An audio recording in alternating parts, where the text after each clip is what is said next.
I never thought I'd be the kind of guy to get blindsided like this. Jennifer and I had been together for nearly 8 years, married for 4, and everything seemed fine on the surface. She was always a little bitchy, always quick to dismiss my concerns, but I figured that was just her personality. She's a sharp-tongued, ambitious woman who always wanted the best for herself. I was okay with that, or so I thought.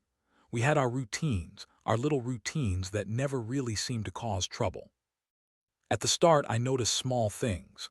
Her phone becoming more secretive, hiding it when I entered the room, her being unusually stressed at work, more than usual, her coming home late without explanation. I'd ask, and she'd toss her hair and laugh it off, saying it was just a stressful project or her boss being difficult. Honestly, I trusted her, maybe too much, because I didn't want to believe she'd do anything to break what we had. She told me all the time, "You're the only one I care about," and I wanted to believe that. It wasn't until about a month ago that I started catching on that something was really off. She had this new habit of working late, coming home with this weird glow about her like she was hiding something. One night when she was on a FaceTime call, an hour past her usual bedtime, I was sitting in the living room browsing on my phone. I noticed her call was still active when she thought she had ended it. I saw her lips move, heard her voice muffled through the speaker, voice that sounded different, a little more sultry, more intimate. I froze, watching the screen, realizing she had forgotten to hang up. I didn't want to jump to conclusions, but something in me told me to keep watching. The call lasted another 15 minutes, and I could hear her whispering, giggling, and talking about her boss like he was the best thing that ever happened to her. Her voice was too soft, too suggestive. I was stunned. I didn't even know what to feel: anger, disappointment, betrayal. It hit me all at once. When she finally hung up, I confronted her immediately, but she brushed it off like it was nothing. "Just work calls," she said. "You're paranoid, you know I'd never cheat on you." But I knew better. The security guard at her office confirmed she wasn't working late every night. It was a lie. They said she'd leave at her usual time and then head straight to some hotel or her boss's place. I couldn't believe I'd been so blind. All those late nights, all those excuses, all those tiny signs I ignored. I was an idiot for trusting her so blindly. I'd always thought we had something real, but it turned out she was just using me. I just didn't see it until it was right in front of my face. After I saw that call, everything changed. I couldn't get the image out of my head, her voice, the way she was talking like she was in some secret affair. I started noticing little things that I hadn't paid attention to before. Her phone was always in her purse, never out in the open anymore. She'd get these weird looks when I'd ask about her day, like she was planning her next move. And her attitude, she was harsher, more dismissive, constantly snapping at me over nothing. It was like she was already distancing herself, and I just didn't want to see it. I decided I had to find out the truth. I set up a little hidden camera in the living room, just a cheap one I bought online. I didn't want to believe that I was spying on her, but I felt I had no choice. I needed evidence. She went back to her usual late nights, and I waited. Sure enough, after a few days, the footage caught her sneaking out of our apartment after I'd gone to bed. I saw her slip into her car, drive off, and then show up at some hotel downtown. The camera caught her entering the lobby with her boss, a guy named Mark, an arrogant, smug bastard who always seemed a little too friendly with her. That was it. I had proof. I couldn't deny it anymore. I felt everything crash inside me: shock, rage, a deep, aching hurt. How could she do this to me? After all these years, she was cheating on me with her boss during late nights at the office, or so she claimed. But I knew the truth now. She lied about everything: about her stress, about work, about her loyalty. All her excuses sounded hollow now. The hardest part was processing the betrayal. I kept asking myself how I'd missed all the signs. I replayed every argument, every missed dinner, every time she snapped at me. I had been blind, and I'd given her my trust. Now I was left with this overwhelming sense of loss. I felt like a fool, but I also felt something else, something colder. I started thinking about revenge, about how I could make her pay for what she did. I wasn't going to let her get away with this, not without consequences. I wanted her to feel exactly how I felt: abandoned, humiliated, betrayed. I didn't have a plan yet, but I knew I needed one. I couldn't just let her walk away, not after all this. That's when I started plotting. I couldn't just confront her outright, at least not yet. I needed to see how deep this went, gather more proof, and most importantly, think about how I was going to handle it. I started digging into her phone, trying to find more evidence of her trips, her conversations, anything that would tell me exactly how long she'd been cheating and with whom. It was easy to see that she was lying even more now, deleting messages, trying to cover her tracks, but I caught enough to know she'd been doing this for months. I also reached out to some of her coworkers, people she'd always said she trusted, to see what they knew. Some of them looked uncomfortable, but one or two gave me enough to confirm she'd been sneaking off after hours, seeing Mark regularly. I found out she'd even lied about a promotion she was supposedly chasing. Turns out, there was no promotion coming. She was just using that story to cover her late-night meetings. At this point, I was furious. All those nights I stayed up waiting for her to come home, all the times I'd asked if she was okay, if everything was fine, I was just being played. It hit me hard how much I'd been naive. And her attitude, so bitchy and dismissive whenever I questioned her, made me see her in a new light. She was manipulative, lying and cheating, all while pretending to be the victim. I knew I had to confront her. I couldn't let this go on. But I didn't want to do it right away. I wanted her to think I didn't know, that I was still clueless, so I kept pretending everything was normal. Meanwhile, I set up a plan to catch her red-handed. I wanted her to slip up so I could get her to admit it or at least make her squirm. I was determined to corner her, make her own her lies, and finally make her see she couldn't keep fooling me. The betrayal cut so deep, I was barely holding myself together, but I knew I had to be smart about this. I was done being the fool. Now, I just had to wait for the right moment to strike. The day finally came when I knew I had enough proof, enough leverage to have that confrontation I'd been avoiding. I waited until she was supposed to be at work, but I knew she'd be sneaking out again, probably to see Mark. I had already arranged everything, a hidden microphone and a camera in my study, aimed at the living room, where she'd inevitably come back to grab her stuff or sneak out again.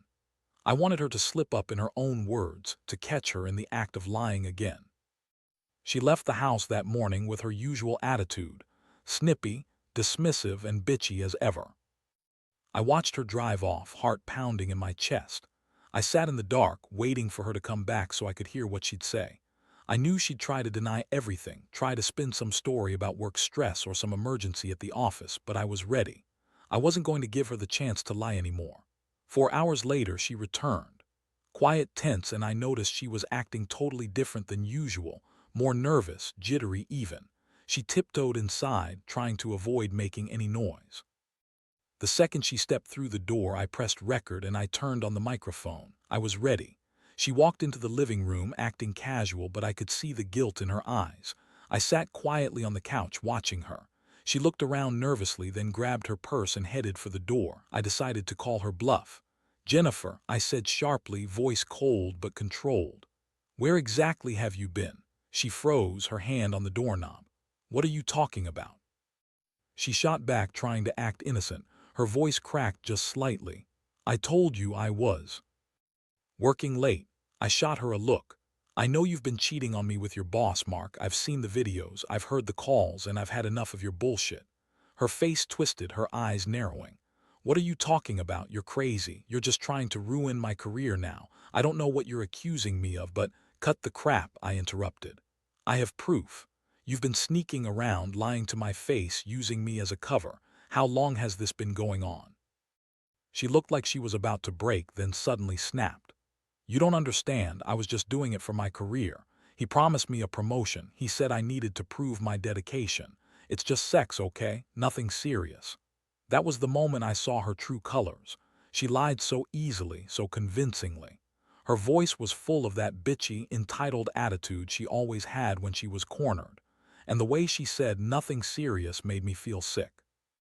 Like she was dismissing me, dismissing everything we had as if it was just some game. I sat there listening to her explain away her lies, her excuses.